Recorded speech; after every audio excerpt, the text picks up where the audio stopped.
If you've created a Google ad campaign recently, you may have gotten to the campaign type stage, seen demand gen and thought, what on earth is that and should I be using it? Well, not a lot of Google advertisers use the demand gen campaign type, but for certain advertisers, and actually particularly the ones that watch my videos, it's perfect. And in this video, I'm going to explain what demand gen is and whether or not you should be using it. So let me show you what I'm talking about here. So I'm in one of our example Google ad accounts. I've just gone through the new campaign creation process, and you very, very quickly get to this campaign type section that you are likely to be familiar with. And we've got these 6 options here. And then obviously what I'm talking about today is demand gen. Now, demand gen has had some other forms previously, it's had some other names, but it's worth discussing. It's quite an interesting option and one that is definitely underused by Google advertisers. So let's start by explaining where your ads appear with this campaign type, because that's the most important thing, is where do my ads actually show up amongst all the various options that Google provides, and then that dictates a lot of the other information, a lot of the campaign creation process and things along those lines, right? So with demand gen, you can advertise on YouTube, including Shorts, by the way, Discover, and Gmail. So YouTube, fairly self-explanatory. I'm sure you're familiar with YouTube ads, particularly if you're watching this video. Gmail, if you use Gmail, you used to be seeing Gmail ads, again, fairly easy to understand. Discover is something that people aren't usually as familiar with. So Discover is basically like a feed on the Google search page. The easiest way to see this, by the way, is if you've got the Google Chrome app on your phone, just go on there, open up a new tab, and you will see underneath the search bar, the Discover feed. And it's a lot of things you'd expect, right? It's basically like a news feed, effectively. There's going to be sports, if you're into sports. There's going to be news on there. There's going to be interesting bits of information, things that Google thinks you're likely to be interested in based on your activity on Google. That's what Discover is. Now, you might be looking at this and thinking, okay, why has demand gen got YouTube as a place where your ads can show? And you've also got this video option down here. Like, that doesn't make any sense. The difference is that with the video option is you're only running video ads. Yes, of course, they can run on YouTube just like demand gen ads can run on YouTube. But with demand gen, you can use multiple formats. So you can use images and you can use videos.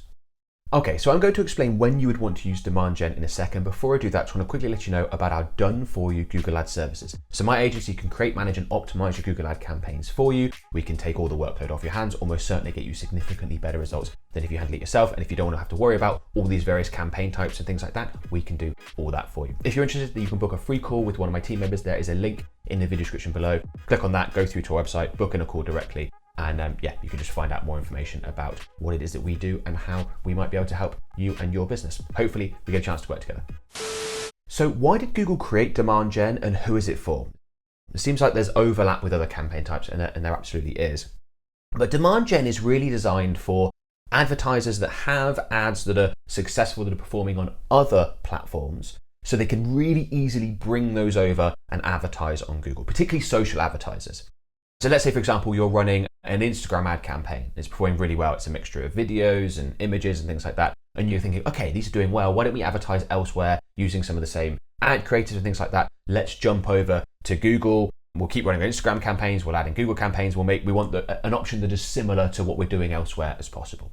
And that's what demand gen allows you to do, because you don't need to learn search. You don't need to learn some of the other more complicated aspects of Google advertising. You can just jump in with your different ad formats, with videos, with images, create a demand gen campaign, go through the process, which is relatively quick and easy, and get up and running. Now, that's why I said at the beginning that particularly for people that watch my videos, demand gen could be a really good option, because not everyone that watches my videos on this channel knows that I also have a YouTube channel all about meta ads, all about Facebook and Instagram advertising. And it's actually significantly larger at this point than this channel. So a lot of people that watch my videos here are introduced to Google Ads having already run ads on Facebook and Instagram previously. So they can just bring that over really quickly and easily, get a demand gen campaign set up, and not, like I said, have to learn search and negative keywords and keyword research and how do shopping ads work. That's a whole different thing. Demand gen is much more similar to other advertising platforms that people may already have used. I think it's quite smart from Google's standpoint to create that, to make that jump easy, because I'm sure you'll have experienced this. Most people do. When you first create a Google ad account, you look at it and you start to go, whoa, what is going on? This is really complicated. There's all these campaign types. There's so much data I can look at. Where do I even start? So I think it was a good idea for Google to go ahead and create this. Now, I should say that as an agency, when we're running campaigns for clients, we do not use demand gen very often.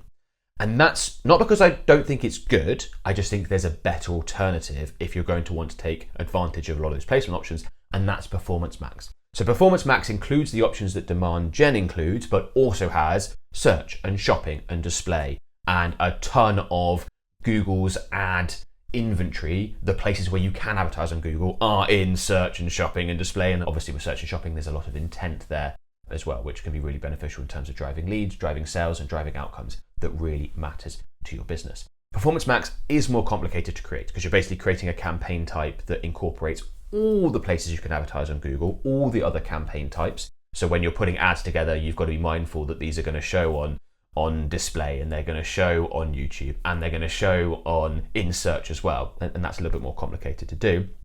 So I do think it's absolutely fine for advertisers jumping from, say, Meta or another social platform, something like that, to Google Ads to try Demand Gen first. Absolutely fine, because it's easier to get set up. But once you've done that, you want to go through and improve things and get the best results possible. Performance Max, in my opinion, is the way to go.